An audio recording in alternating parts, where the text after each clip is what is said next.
Saudara-saudara kasih, kita sama-sama telah memasuki Minggu Prapaskah yang keempat, yang sering disebut sebagai Minggu Letare. Itu berarti kita sudah berada lebih dari separuh dari masa Prapaskah. Dan antifon pembuka di dalam Ekaristi, bersukacitalah bersama Yerusalem dan bersorak-sorailah karenanya, hei semua para pencintanya, bergiranglah ria selalu bersama dia, kalian yang dulu berkabung karenanya.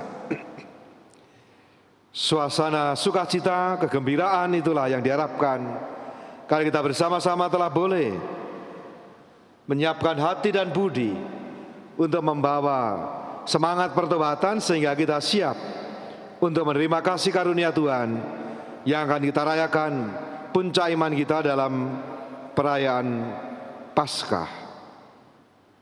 Maka sedikit berubah warna liturgi, yaitu warna rose atau pink, dipakai di dalam tradisi gereja Katolik pada dua kesempatan, yaitu Minggu Gaudete Advent ketiga dan Minggu Letare Prapaskah yang keempat. Dalam tradisi ini juga disebut Minggu Bunda. Jadi kalau memberikan penghormatan kepada ibu masing-masing, termasuk di dalamnya Bunda Gereja, Gereja sebagai Bunda, dan juga kepada Maria, Bunda kita, Bunda Gereja. Maka juga berziarah atau tradisi berdoa ke Gereja Induk, Gereja Ibu dari masing-masing keuskupan, yaitu ya Gereja Katedral, Mater Ecclesiae, Gereja Induk. Dan pada kesempatan ini juga biasanya dalam tradisi yang kuno ada yang disebut sebagai roti simnel, roti yang dibuat dari tepung halus dan di dalam isinya adalah buah-buahan. Karena apa? Karena masa Prapaskah biasanya rotinya diisi daging, nah ini rotinya diisi buah-buahan dan di atasnya ditaburi dengan gula putih, gula manis warna putih itu. Nah kalau nggak percaya bisa Anda browsing sendiri itu, dan ada resepnya itu. Nah silakan dibuat, kalau berhasil dan enak ya boleh dikirim itu ke pastoran. Roti simnel, roti yang sungguh-sungguh khusus, menu khusus dalam masa Prapaskah teristimewa Minggu Letare. Dan tema sukacita ini sungguh menjadi tema sentral dari karya penggembalaan Paus Fransiskus. Ada dua kata kunci untuk memahami karya penggembalaan dari Paus Fransiskus, yaitu belas kasih, misericordia, bela rasa, dan yang kedua adalah sukacita. Itu dua kata kunci untuk memahami bagaimana karya penggembalaan dan juga melalui dokumen-dokumen, surat-surat maupun buku yang ditulis oleh Paus Fransiskus. Dan kata pertama yang disampaikan kepada seluruh jemaah dan juga hadirin ketika beliau diresmikan sebagai paus, dilantik sebagai paus, ya bersukacitalah. Maka ada serangkaian, 3 serangkai dalam seruan apostolik, yaitu Evangelii Gaudium, sukacita Injil, panggilan kemuritan. Ikut Yesus itu membawa buah sukacita.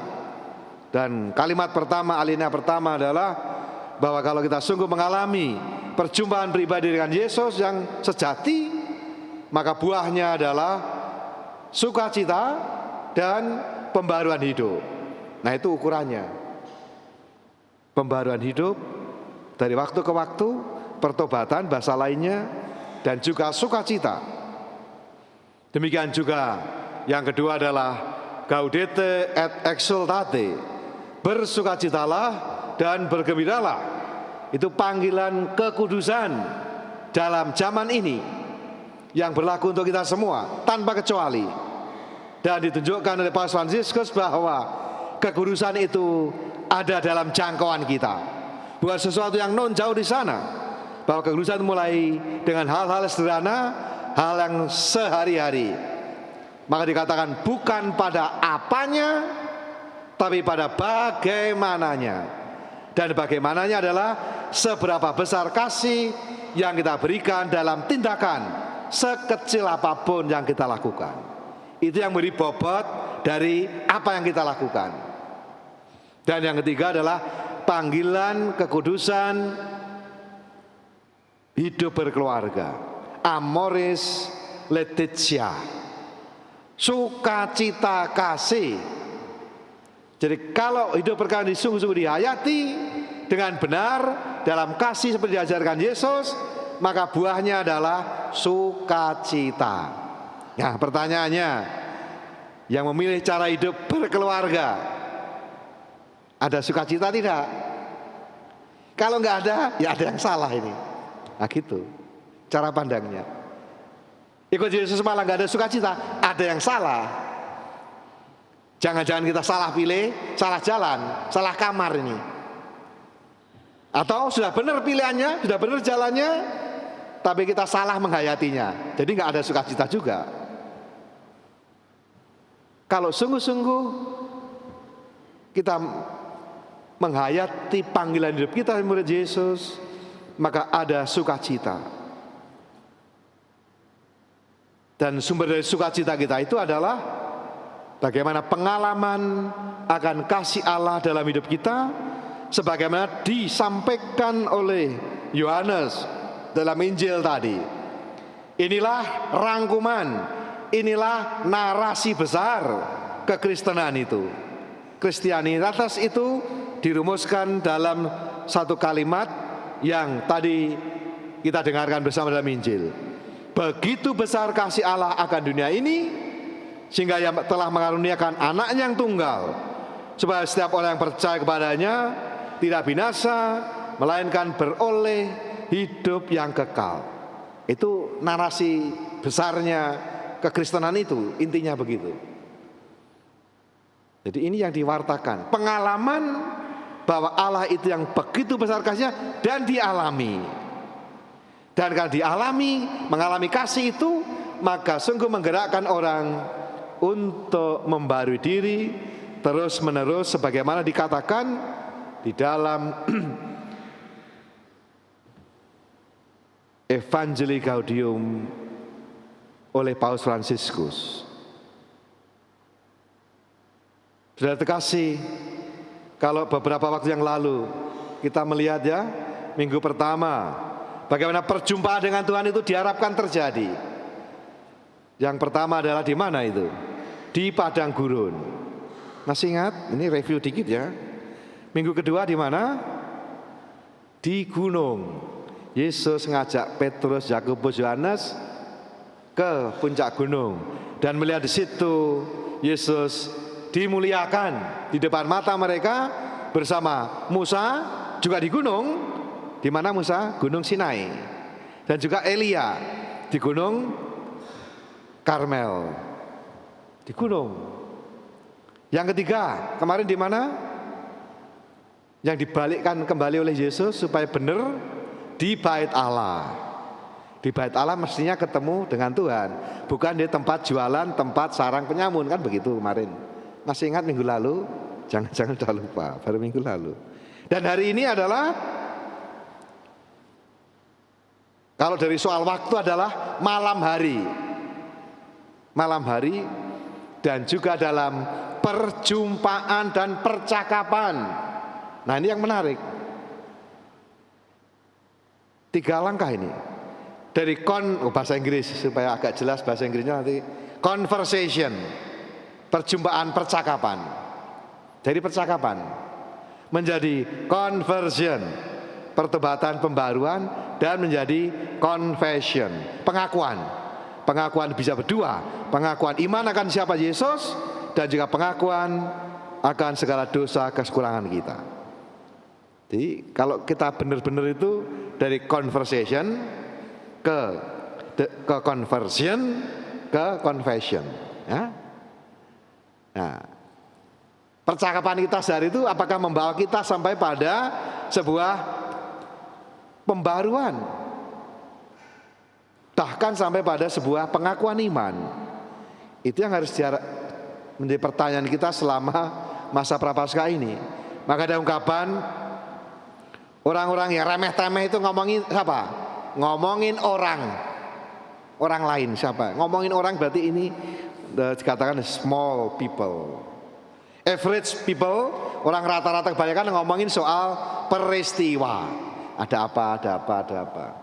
Tapi great people akan ngomong tentang visi, idea, gagasan.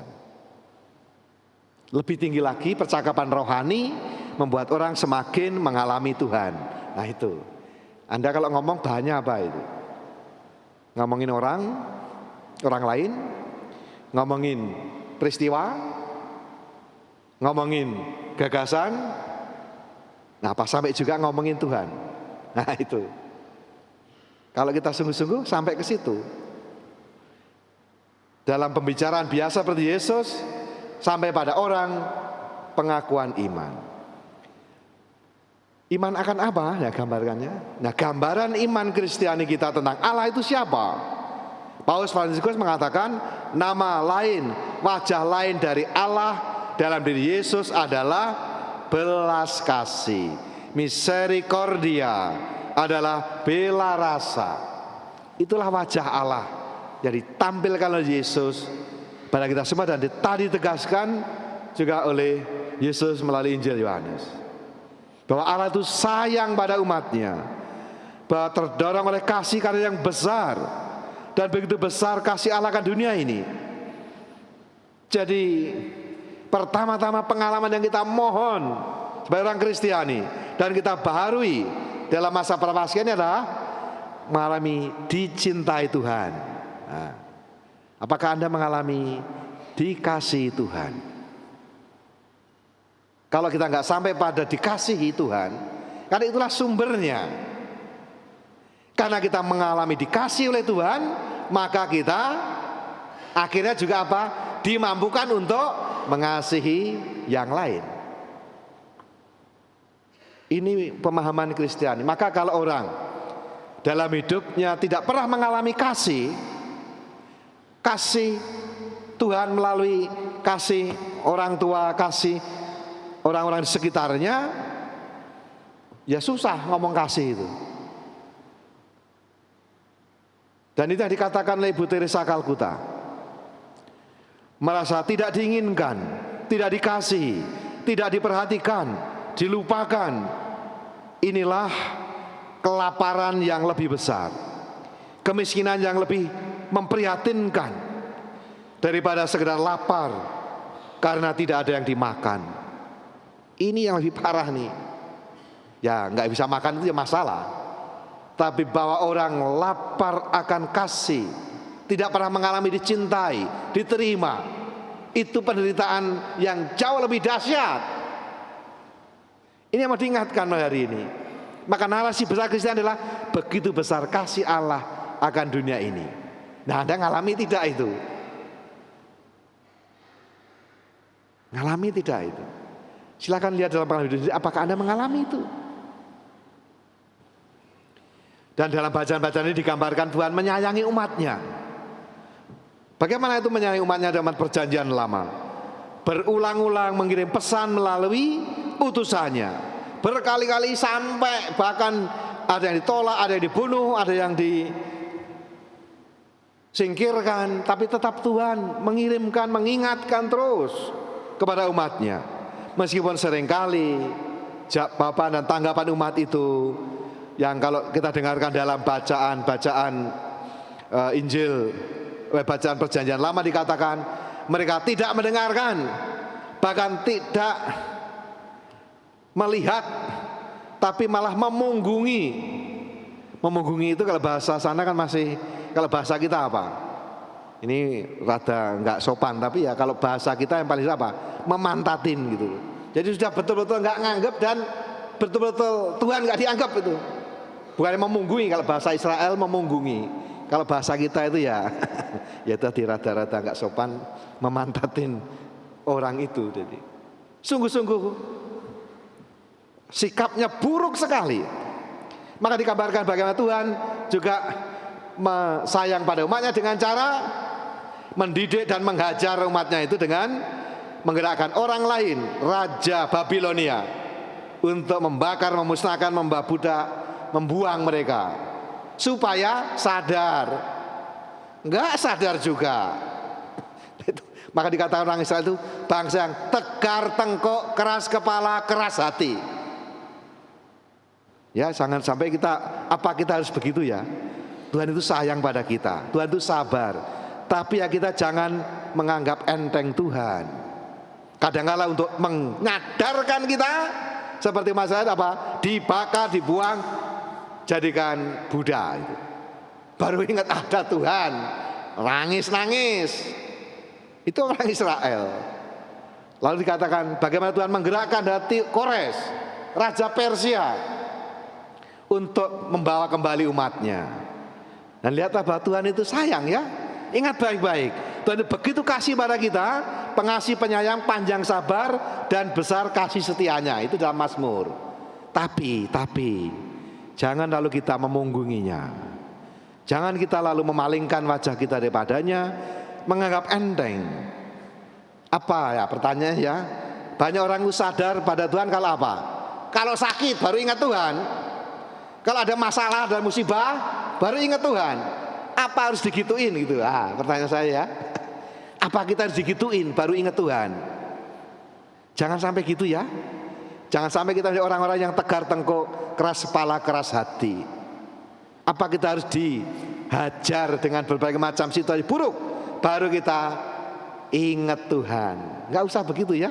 Moga-moga umat perjanjian baru kita semua tidak perlu, tapi justru mendengarkan Tuhan bahwa Ia begitu bersama kita, supaya karena pengalaman itu maka kita semua sungguh-sungguh belajar untuk seperti dikatakan oleh Santo Paulus dalam suratnya tadi, yang dikatakan dalam surat dalam jemaat di Efesus, yaitu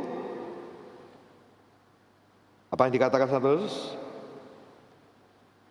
Supaya kita melakukan perbuatan-perbuatan baik yang sudah dipersiapkan Allah sebelumnya, agar kita hidup di dalam kasih-Nya. Itu ujungnya kan, kalau kita mengalami dikasihi Tuhan, disayang Tuhan, harapannya kita akan melakukan perbuatan-perbuatan baik yang kita lakukan dalam namanya. Nah itu harapannya ya. Buah masa prapaskah adalah itu. Semoga kita sungguh boleh memiliki hati bukan yang keras kepala, keras hati, tegar tengkuk. Ini yang diingatkan oleh Paus Fransiskus. Hati menjadi keras ketika tidak mencintai. Hati itu bisa menjadi keras. Hati manusia lembut bisa menjadi keras, bisa membeku, membatu, akhirnya tegar hati dan keras hati. Maka kita mohon sebagaimana diajarkan Paus Fransiskus, Tuhan berilah kami hati yang tahu bagaimana mencintai. Moga-moga dengan cara itu, karena kita merasa dicintai Tuhan, kita memberi sukacita, kita memiliki sukacita dalam hidup kita, dan kita juga boleh semakin membagikan kasih itu kepada sesama kita, karena kita dicintai.